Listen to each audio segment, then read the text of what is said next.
The Stars and Stripes show is brought to you by the U.S. Embassy. It's Gabs FM Power to Engage Your World. Welcome back to the Stars and Stripes radio show. And of course, I did give a little bit of a hint of the guest that we have today, even though I didn't mention names just as yet. We're really going to be delving into a very interesting topic that, of course, is going to be very insightful and is something that it's quite critical. It affects global economies as well as law enforcement efforts locally and internationally. This afternoon, we're going to be speaking about asset forfeiture and money laundering. Very, very excited to be having this conversation. And of course, in studio this afternoon, I've got the pleasure of sitting and having a conversation, I did say, with an old guest, no stranger to the Purple Studios. This afternoon, we're going to be talking to Dr. Baokidi Tau, who is from ILEA He's an ILEA training coordinator. And he's just going to break down what ILEA stands for. Dr. Dita, welcome back. Thank you very much, Samantha. It's always a pleasure to be here at the Purple Studio. It is a pleasure to have you in studio. We did have great conversations about the work that ILEA is doing. I think it was sometime towards the end of last year. So it's great to have you back. Thank you very much. And also in studio, quite excited to be having this conversation. We're going to be speaking to Mr. Derek Tolliver, who's the acting program director at ILEA, otherwise known as the International Law Enforcement Agency. Mr. Tolliver, welcome to the show. Dumelama audience, thank you for the invitation. Dumelar, thank you so much for taking time to be able to speak to us this afternoon. Look, let's just get straight into it. I think it's very important that we lay a groundwork of what we're going to be speaking about. We're speaking especially in terms of what ILEA does. What is ILEA exactly? ILEA, the International Law Enforcement Academy. I think I'll pose this question to you, Dr. Dita. Briefly tell us a bit about yourself as well as ILEA and what you do for ILEA. Okay, thank you very much. Well, ILEA, as you have posited rightly, it stands for the International Law Enforcement Academy. ILEA is actually a partnership between the government of Botswana and the government of the United States, and it was established so that you could fight transnational crime. So ILEA in general is designed to help capacitate law enforcement officers as well as criminal justice professionals in the sub-Saharan African region. Okay. But we have grown so much that we now train officers from Latin America, in the case of Brazil, as well as Southeast Asia, nations of Thailand and Vietnam.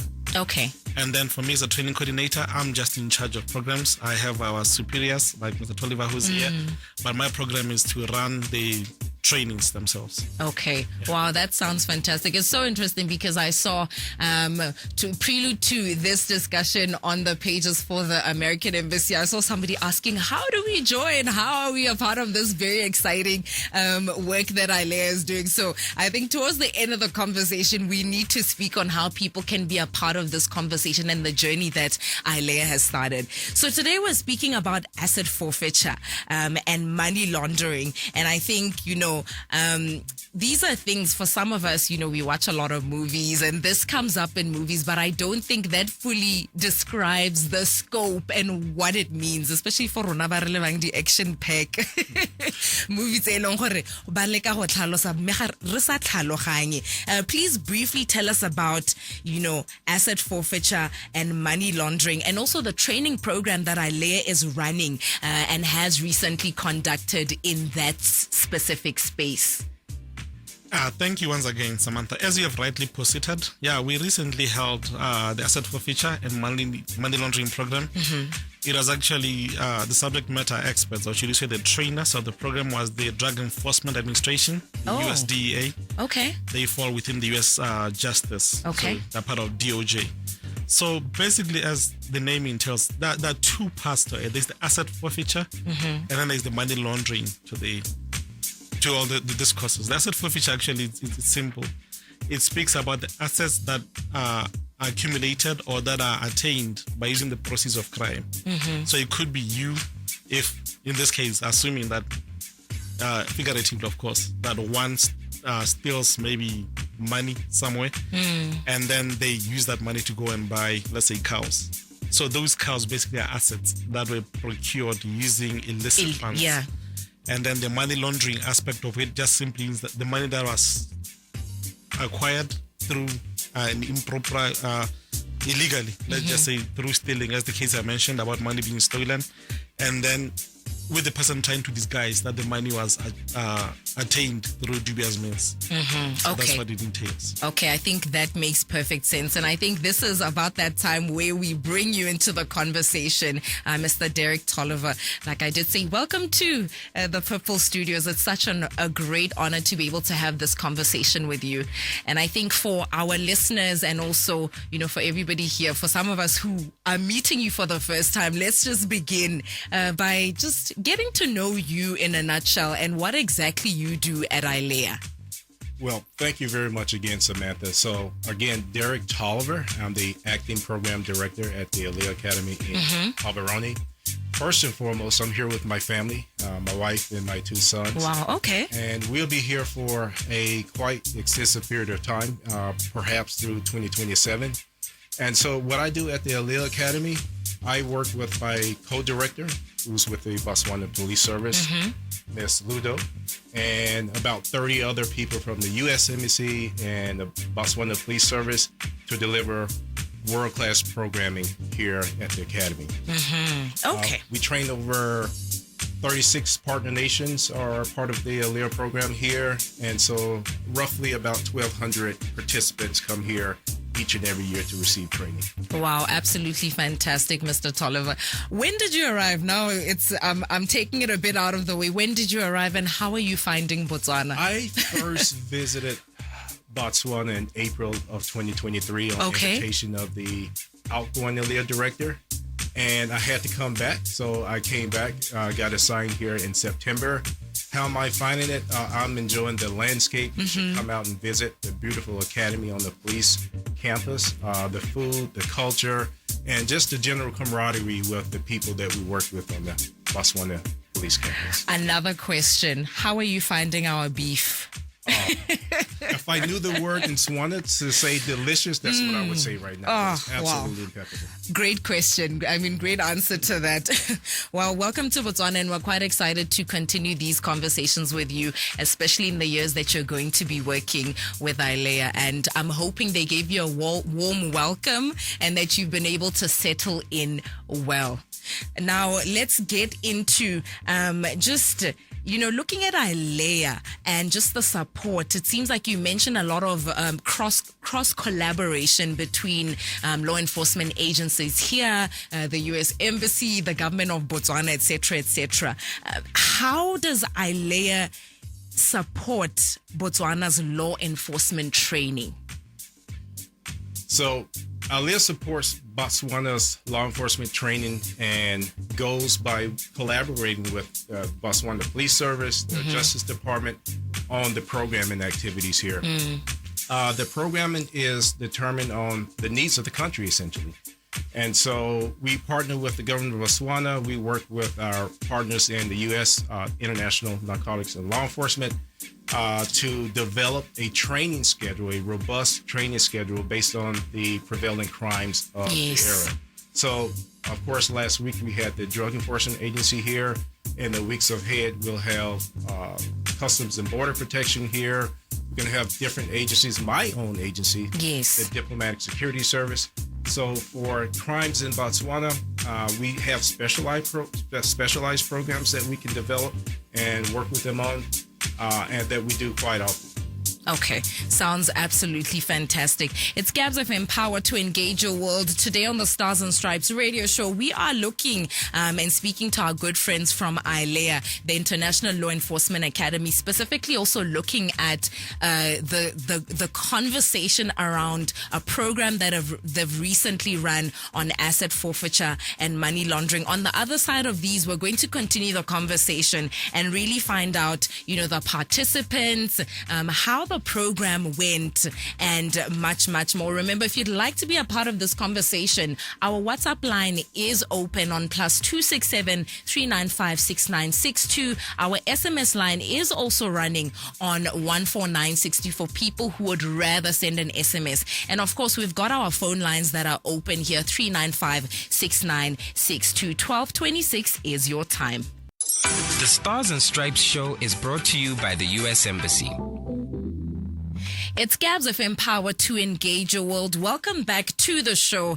And of course, now we're bringing the off-air conversations back to on-air. We are getting into conversations with our good friends from the International Law Enforcement Academy, otherwise known as ILEA. And in studio, I have the pleasure of talking to Dr. Baugiditau, who is a training coordinator at ILEA, as well as Mr. Derek Tolliver, who is the acting program director at ILEA. Today's conversation is centered around, asset forfeiture and money laundering, and a recent program that ILEA ran for law enforcement agencies, not just, I'm assuming not just in Botswana, but across the region. And of course, I did say that we're going to bring some of the conversations that we had off air back on air so that our valued listeners can also, be part of the conversation.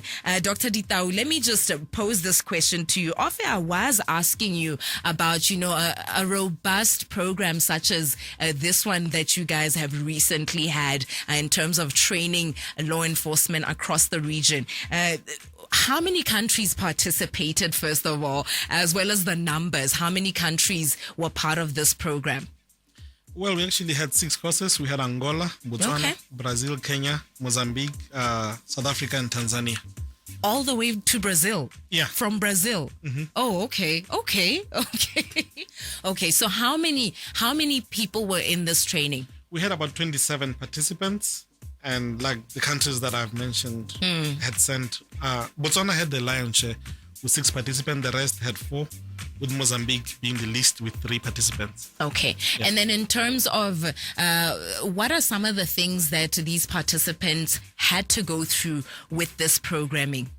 Well, there's a lot that they went through because asset forfeiture, as we mentioned, basically they had to learn investigative tools for them to determine assets that were sourced illegally or through crime. Yeah. That was one thing that they learned. They also had case studies of live cases that basically the instructors had worked with, and they had to come out with solutions of how to sort those cases themselves. Yeah. They also had aspects to work with money laundering, because money laundering is very sophisticated. People hide where they got their assets. Yeah. Because they want to use that assets publicly without anybody knowing where those assets were attained. Yeah. So it's the job of these law enforcement officers that we train. For them, basically, when they investigate, they shouldn't just look for, maybe in the case of drugs, they shouldn't try and find where the drugs are. Let's look at what the money that was used or that was acquired through the sale of drugs, what has it bought? The trail, the paper trail. That is important. Yeah. That is actually a key thing that this course participants focused on, how to follow the money. Okay. Yeah. Mr. Tolliver, I think let me just bring you back into this conversation. There seems to be, like you did mention, a lot of cross collaboration across law enforcement agencies. And off air, I did ask you in terms of how is this a program that's evolving, because we know that people who do illegal activities are always trying to be one step ahead of those who are trying to stop them. Is this a program that evolves? What's the life cycle of this program? Well, so mentioned, as we were discussing off air, the program is adaptive. The U.S. collaborates with the government of Botswana to bring out the very best instructors and trainers from about 19 federal, state, and local agencies in the United States. They keep their presentations, their periods of instructions, their courses up to date. What was not discussed is that this information that we share with the participants for the first time when they come here to Gaborone, the participants have a network with us. They stay engaged, and they also provide feedback on how well the training is applied in their countries. And so we're able to monitor the successes of our programs, and if we need to tweak any particular period of instruction, based on participant feedback and the successes that we're seeing out there in the field. Okay, great. And I think also another question that I had for you, Mr. Tolliver, looking at the Botswana who are participating, as well as everybody else who participated in this program. How impactful are you hoping this program will be across not just the region, because you did mention Brazil also was part of the program. What's the impact and the level that you're hoping to get out of this program? So the impact is global. It truly is. We work with about 36 African nations, but there are other nations that we work with. We've been in the Alea Academy here in Gaborone, to include Brazil, of course, Vietnam, and we're actually looking at expanding that cooperation off the continent. But when you think in terms of the Alea program, you're talking about 70,000 trained justice, security, law enforcement personnel worldwide.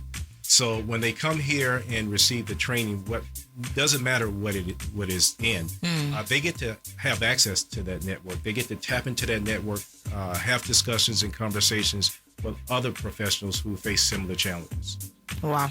It's Gabs FM Power to Engage Your World. If you've just tuned in, we are looking at a program that ILEA recently ran, looking at tackling asset forfeiture and money laundering. And I did say in studio, we are speaking to Dr. Baukiditau, who is a training coordinator at the International Law Enforcement Academy. We've also got in studio Derek Tolliver. Now I'm calling you Re because you are part of us now.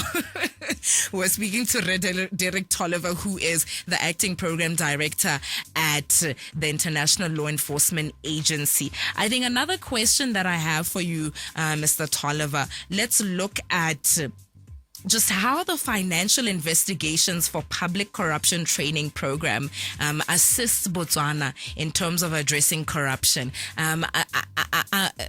What's the plan with that? How are you doing your part to make sure that as a nation, Botswana, we're really fighting issues of corruption going forward? Well, the way we look at it here at Alea, crime knows no borders. And so Botswana, the United States, cannot go it alone. That's why we need each other. We work very closely with the government of Botswana. We ensure that the training that we provide here, as we said earlier, is up to date. But more importantly, the instructors that we bring here really pour their hearts and soul into the training. And there's no better evidence of that than just looking at the testimonies from the participants when they graduate. I would encourage everyone to visit our social media page. It's Alea Gaborone, Facebook in particular, and just look at the statement that the class president made. I think his name is Fernando or Alberto. He made on our social media page. It truly gets to the root of our programs, and so you're really able to understand the impact from the participants themselves. But in terms of reduction of crime, going after criminal enterprises, again, our network, our global network of Alea participants, they report all the time the successes they're having. And often, more often than not, these success stories are not shared. People just don't know the impact we're making. So thank you again for inviting us here today to talk about some of that. Look, it's Gabs FM Power to Engage Your World. We are having such a great and insightful conversation with our friends from ILEA. You know what? Let's just take a short break, and we will be right back after this. With Samantha. The Stars and Stripes show is brought to you by the U.S. Embassy.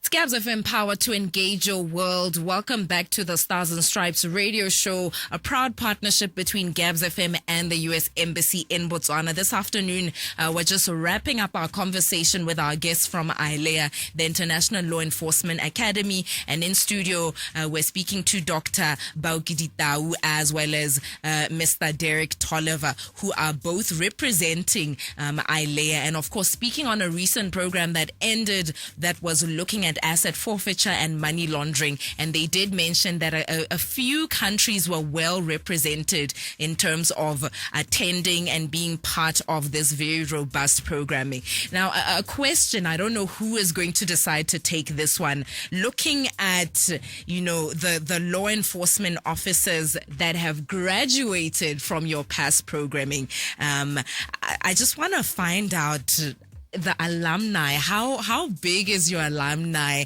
and do you still keep in close contact with the group of people who form the alumni that has gone through the ILEA programming?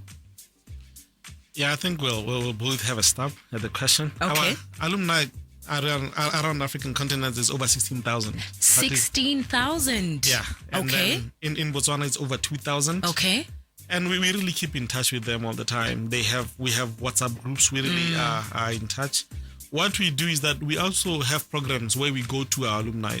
Oh, okay. And we have about 5 programs in a year. The most recent one was when we went to Mauritius. We went over to visit the island of Mauritius and then to see all the law enforcement challenges. And then at the end, we convene just to meet and then talk about how best we can improve our alumni engagement. Okay. Yeah. Okay. Would you also like to add a little bit to that, Mr. Derek? Sure. As Belka mentioned, we have about 16,000 on the continent. And again, I'll reemphasize globally, we have over 70,000 alumni. 70,000. Wow. Okay. That sounds quite interesting. The phone lines are going off. I don't know if I should. Okay. Let me just do this. Gabs FM, you're live on air. Hello. Gabs FM, hello. Okay, it seems that somebody's trying to get through to us and failing. 3956962 is the call line if you have a question for our guests in studio before we have to love and leave them. Also, they did mention that they've got a Facebook page that is very, very active. Do find ILEA on Facebook. They've also got a website that gives great information, which is gaborone.ilea. That's ILEA.state.gov. And if you want to find out a lot more information, that's where you can find what they do. Their courses are also there, their contact information. And you know what, the phone is ringing, so let's try and answer that again. Gabs FM, you're live on air. Hello.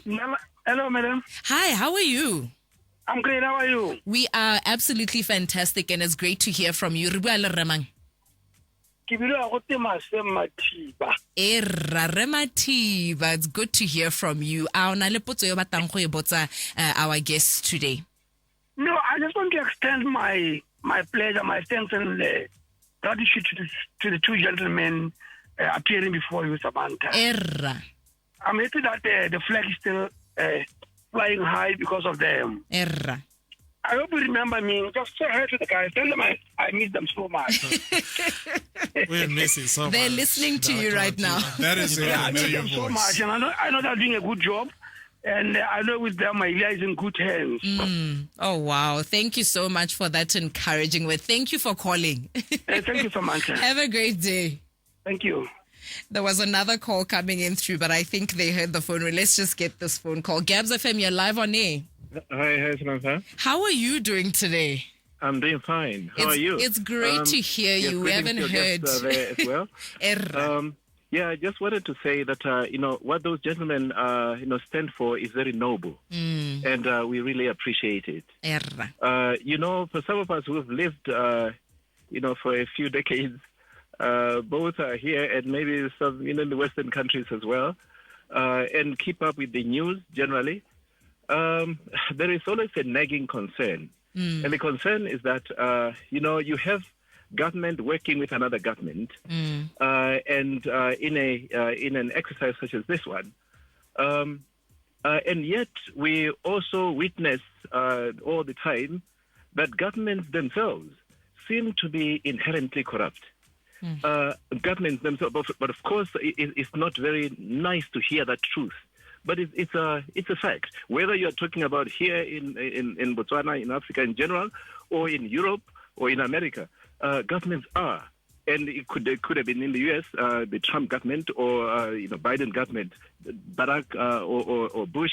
It really doesn't matter.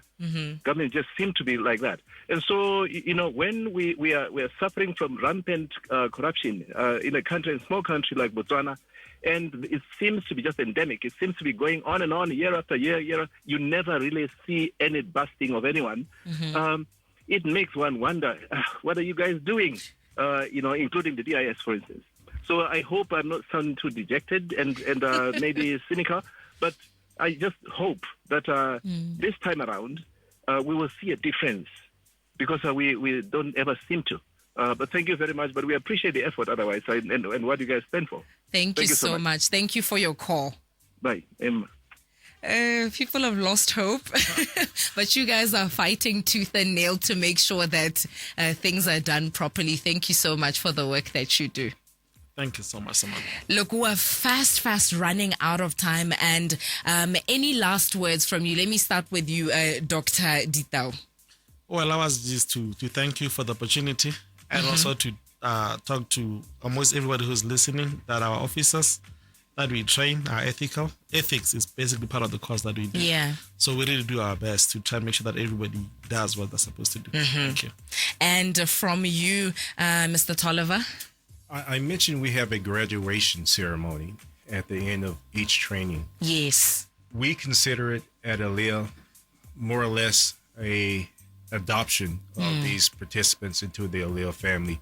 That is the close alliance, the closer network that we've been able to establish over the years. And so just want everyone to realize and understand the hard work and the dedication, the sacrifices that these law enforcement, criminal justice personnel have to endure to keep your country safe. Yeah.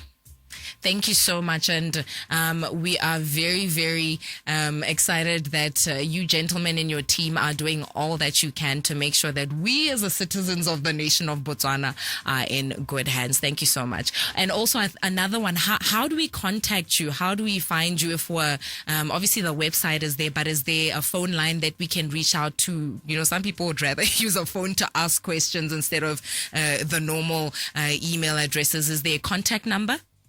Yeah, our phone numbers are basically on our Facebook pages, almost all of them. But our number is 373-2383. That's one of the numbers. But we'll make sure that everybody has. Just go on our Facebook. You should find our numbers. Thank you. Mr. Derek Tolliver, thank you so much. Dr. Ditau, thank you so much for coming in. Thank you. Thank you. And of course, that wraps up our conversation for today. Talking to these two gentlemen in studio, it's been an absolute pleasure, and seeing some of the work that they do when it comes to working hand in hand with law enforcement agencies, not just across the region, but across the globe. Good afternoon. The Stars and Stripes show was brought to you by the U.S. Embassy.